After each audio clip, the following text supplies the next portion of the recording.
Hello everybody, welcome to my channel. Today we'll be doing another YouTube video. So today's video is a box to box comparison between the Ahsoka Tano's Duel on Peridea that retails for $55 US and the Tournament Battle Arena that retails for $50 US. So I wanted to compare them specifically because they are basically the same kind of thing. They are a terrain-based set packed with play features, I think. I'm not sure about that one. And has a pretty good selection of minifigures for the price range, I would say. So, I wanted to compare them. Which is better? So, first of all, piece count. I mean, it's not hard to tell. Ahsoka Tano's Duel on Peridea is $382, or not dollars, but pieces for $55. And the Tournament Battle Arena is 659 pieces for $50. So a $5 decrease, but like almost half the pieces are taken off. So for a higher price too, which is very evident because Star Wars is a very expensive theme to collect for. It is one of, if not the most expensive themes to collect for. Ninjago is a contender this time though, I believe. So, yeah. Alright, next is to compare the sets itself. Like I said, this is a box-to-box comparison, so I'm not going to be comparing them based on the physical sets. I'll be comparing them based on what you see in the boxes, because some people make their decisions based on a box. And also, these two sets are both for my 30-day challenge. So, yeah. Anyway, let's look at this set here first. Let's actually zoom out the camera a bit. So, looking at this set, it has a lot of stuff in terms of like the build itself. You got this little area right here. That's a separate piece itself. It has a feature. It's kind of hard to tell. I will basically explain it to you instead of trying to show you it, because that's not going to happen.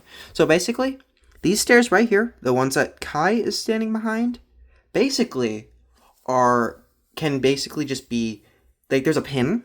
You can pull it out, and those things kind of turn flat, like flat on each other. Like, it becomes from a stairs to a ramp, is what I'm trying to say here.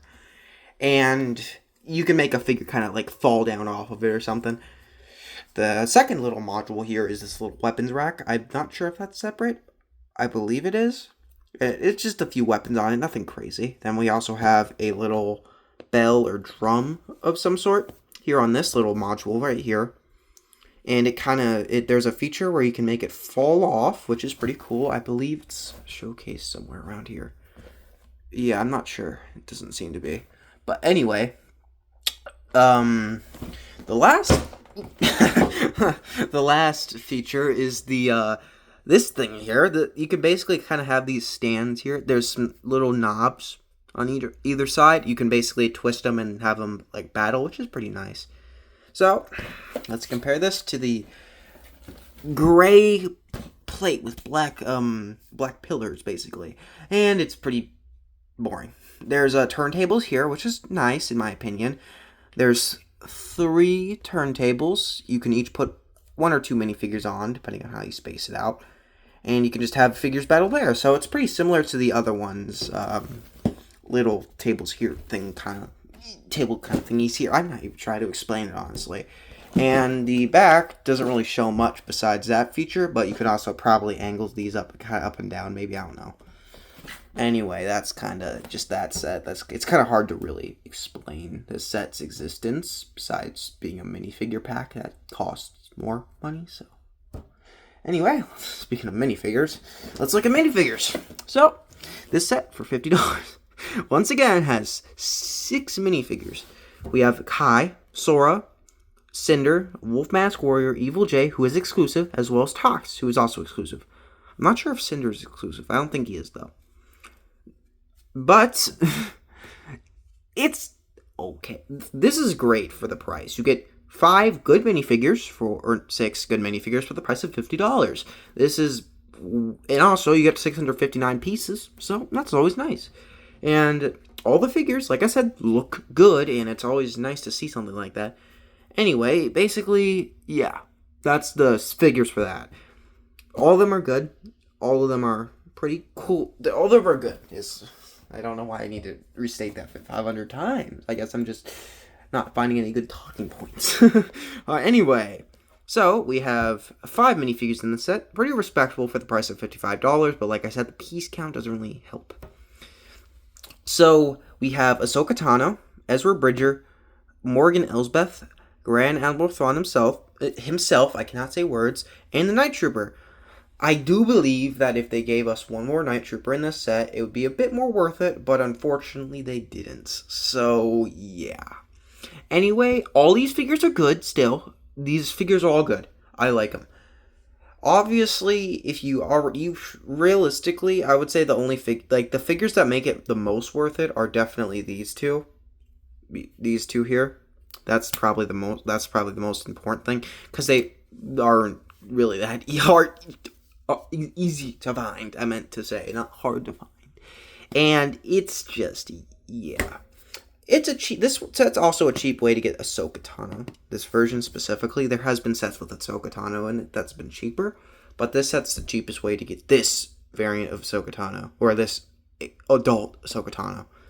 Besides the Advent calendar that is releasing in a month, less than a month, actually, like 4 days, I believe.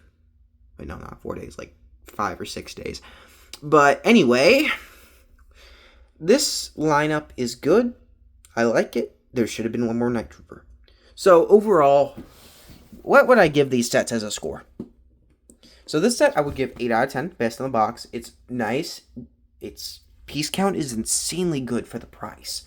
This set's a 5 out of 10. The minifigures are good. However, the build is absolutely boring, and there is basically no reason for this to exist besides be a minifigure pack. And there's just nothing of substance on this build besides the figures.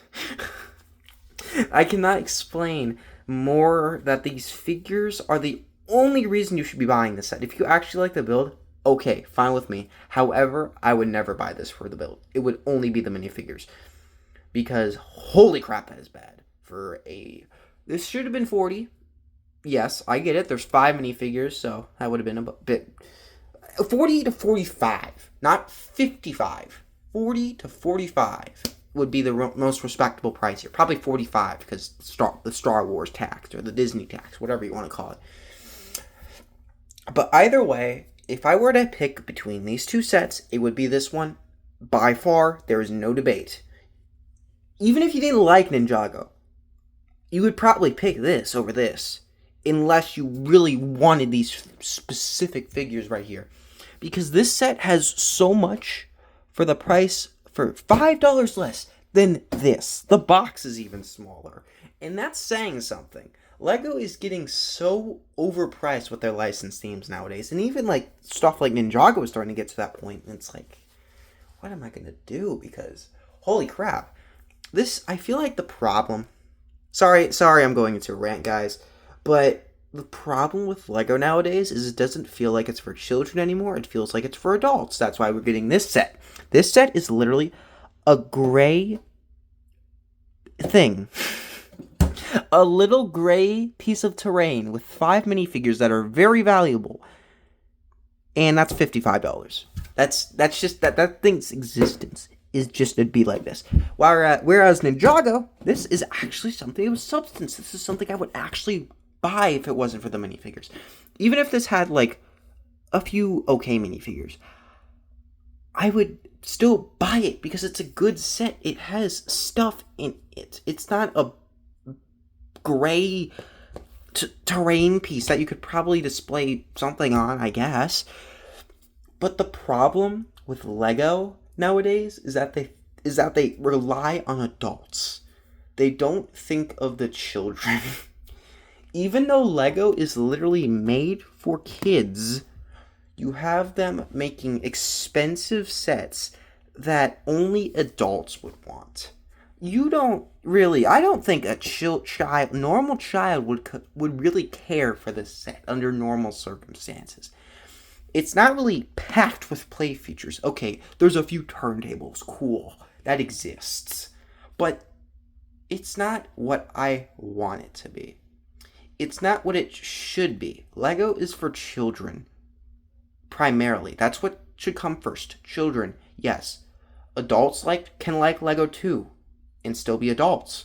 But Lego is primarily made for children, whether you like it or not. So Lego, kick it into gear, make more sets that are good price sets that are targeted for children that aren't just gray messes with 5 minifigures that are very valuable.